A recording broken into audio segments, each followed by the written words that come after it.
எங்கே குண்டா அருவாலாம் போயிட்டுருக்கு? குண்டா அருவாலாம் தூக்கிட்டு போயிட்டுருக்கு. குண்டா அருவாயா? இது வந்து தேங்காய் உடைச்சா. ஏங்க தேங்காய் உடைச்சி திருவி தெரியுங்களா?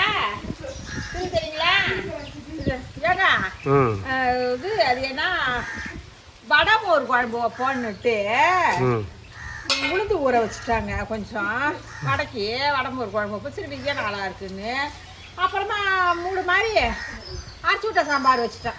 சரி நீங்கள் அரைச்சி விட்ட சாம்பார் வைப்போம் அப்படின்ட்டு. இப்போ இந்த வடமோர் குழம்புக்கு என்ன பண்ணிட்டேன், அதுக்கப்புறம் பால் பணியாரம் சுடுவோம் அந்த உளுந்தை போட்டுன்னு. அதுக்கப்புறம் கொஞ்சம் பச்சரிசி ஊற வச்சேன். நான் அதில் 2 கலந்து தான் சுடுவாங்க. பால் பணியாரம் செய்ய போகிறேங்க. அது என்ன பால் பணியாரம்? பால் பணியாரம் தெரியாது? எங்க தெரிஞ்சாதானே அதை பற்றி பேசலாம். நான் அதிகமாக சுட்டாதானே உங்களுக்கு தெரியும். நானே எப்பயும் அறுதான் சுடுவேன் பால் பணியாரம்லாம். இந்த உளுந்த ஊற வச்சுட்டோம் செய்வோம்ட்டு செய்ய போறேன். செஞ்சு தரேன். தேங்காய் பாலில் செய்வாங்க, அது நல்லா இருக்கும். அதுதான் செய்ய போறேன். தேங்காய் உடச்சி தரீங்களா? உடச்சி ஊசி திருவி கொடுங்க, சுடுவான். உடச்சி கொடுங்க. நம்ம விஎஸ்கே ஃபேமிலி உறவுகள் அனைவருக்கும் வணக்கங்க. இன்னைக்கு நம்ம ஒன்று நினச்சா அது ஒன்றுன்னு நடக்குதும்பாங்க. நான் ஆனால் வடமோர் குழம்பு வைப்போம் ரொம்ப நாளாக ஆகிட்டு. சரி அந்த குழம்பு வைப்போன்னு தான் இன்னைக்கு உளுந்த ஊற வச்சுட்டேன். காலையிலேயே ஊற வச்சுட்டேன்னா அப்புறம் அரைச்சி விட்ட சாம்பார் வைப்போம் அப்படின்ட்டு அதை வச்சுட்டேன்னா அப்புறம் அந்த உளுந்த வடை தட்டலாமா என்ன செய்யலான்னு யோசனையிலே இருந்தேன். ஆனால் இந்த பால் பணியாரெல்லாம் செஞ்சு ரொம்ப மாதம் ஆனது மாதிரி இருக்குது எனக்கு. நான் இப்போ செய்யவே இல்லை இடையில. சரி இதை செய்வோம். இந்த பால் பணியாரம் செய்யறதுக்கு வந்து உளுந்தும் 1 கப்புனா அரிசி ஒரு 1/2 கப்பு எடுத்துக்கலான்னு நினைக்கிறேன். அப்படி தான் போடுறது. இது எதோ நான் ஒரு குத்து மதிப்பாக அள்ளி போட்டிருக்கேன். இப்போ மிக்சி கப்பில் சேர்த்துக்க வேண்டியதுதான். இப்போ இது அளவு பார்த்தீங்கன்னா நம்ம பொதுவாக பால் பணியாரம் செய்யணும் அளவு சொல்லணும்ல உங்களுக்கும். இது நான் வடைக்கு மோர் குழம்பு வைக்கிறதுனால நான் ஒரு அள்ளி போட்டு ஊற வச்சுட்டேன். 1 கப்பு உளுந்துன்னா 1/2 கப்பு பச்சரிசி எடுக்கணும். அப்படிதான் நினைக்கிறேன். அப்படி தானேங்க பால் பணியாரத்துக்கு ஊட்டி போடுறது. ஏதாவது தலையாடுறீங்க. ஏதோ ஒரு அளவு போட 1 கப்பு உளுந்துன்னா 1/2 கப்பு பச்சரிசி போட்டு ஊற வச்சு ஒன்றாவே கழுவிட்டு ஊற வச்சு உப்பு போட்டு அரைச்சிக்க வேண்டியதுதான். அதுதான் அப்படிதான் நான் ஆனால் 2-3 டயம் செஞ்சுருக்கேன். இது வந்து இந்த பால் பணியாரம் அதிகமாக நான் செய்ய மாட்டேன். அதனால 2 டயம் செஞ்சுருக்கேன். ஏன்னா இந்த பக்கம் மாடெல்லாம் மேயுதுங்க.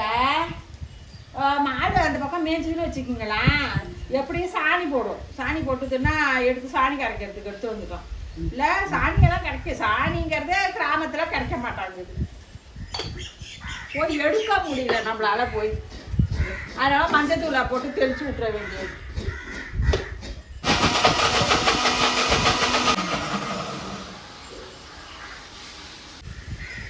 தேங்காய் நல்லா ஒரு 2 தேங்காய் நல்லா துருவி எடுத்துக்கிட்டோம்.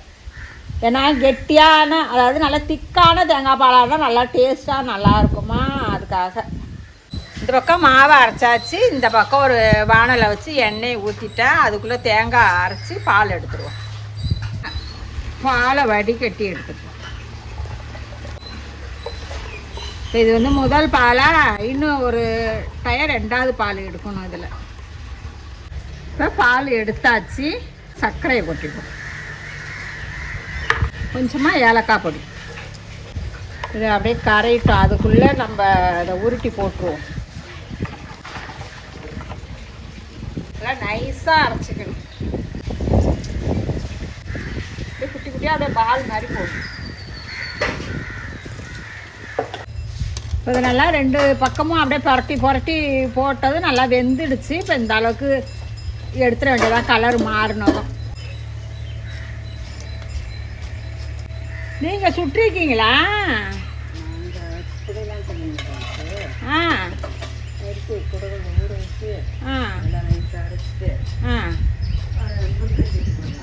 அது பால் கொழுக்கட்டைங்க. இது வந்து குண்டு குண்டு பால் பணியாரம். அப்படியே நல்லா குண்டு குண்டா எல்லாம் அப்படியே வால் முளைச்சிருக்கு. இது வந்து குண்டு வால் முளைச்ச பால் பணியாரம். நல்லா சர்க்கரை ஏலக்காய் பொடியெல்லாம் போட்டு தேங்காய் பாலை நல்லா கலந்தாச்சு. இப்போ இதில் வந்து நம்ம பொரிச்சதை வந்து சேர்த்துட வேண்டியதான்.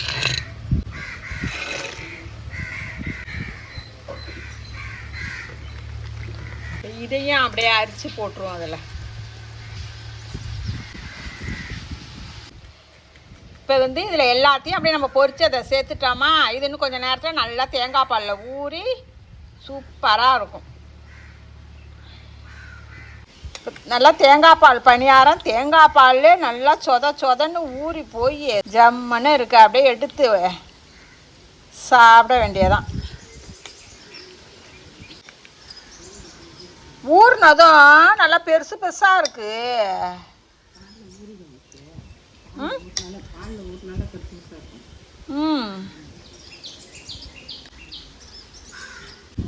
நல்லா புசுன்னு பால் பணியாரம் ரெடி ஆயிடுச்சு. நல்லா இருக்கு. சாப்பிட்டு பார்க்கும்போது தாங்க, நான் சாப்பிட, நீங்க சாப்பிட்டு பாருங்க. நல்லா இருக்கான்னு சொல்லுங்க. சாப்பிட்டுட்டு நல்லா இருக்கா?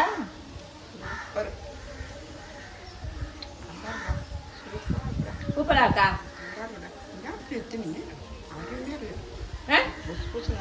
மூடிட்டு இல்ல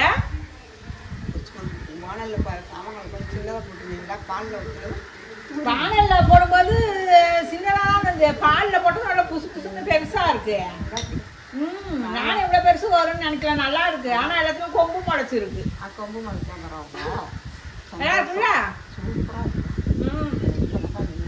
நல்லா இருக்கு. சாப்பிடுங்க. அவ்வளோதாங்க. நம்ம ஒன்று நினச்சி ஏதோ ஒன்று நடக்குதுன்னு சொல்லுவாங்க. அது உண்மைதான். நான் வடை மோர் குழம்பு வைப்போன்னு பார்த்தா இன்னைக்கு பால் பணியாரமாக ஆகிட்டு. எது நடக்குமோ அதுதான் நடக்கும். சரி, இது மாதிரி நீங்களும் பால் பணியாரம் செஞ்சு பாருங்க. சூப்பராக இருக்குது. செஞ்சு பார்த்துட்டு எப்படி இருக்குன்னு கமெண்டில் சொல்லுங்கள். நம்ம வீடியோவை பார்க்குறவங்க சப்ஸ்கிரைப் பண்ணிட்டு பாருங்க. அப்படியே உங்கள் கையால் அப்படியே லைக் பட்டனையும் தட்டிட்டு பாருங்க. அப்போதான் நான் போடுற வீடியோ உங்களுக்கு உடனே வரும். ஏதாவது உங்களுக்கு வீடியோ செஞ்சு காட்டணும் அப்படின்னா சொல்லுங்க, அதையும் நான் செஞ்சு காட்டுறேன். அப்புறம் என்னங்க, ரசித்து சமைங்க, ருசித்து சாப்பிடுங்க. நாளை சந்திப்போம்.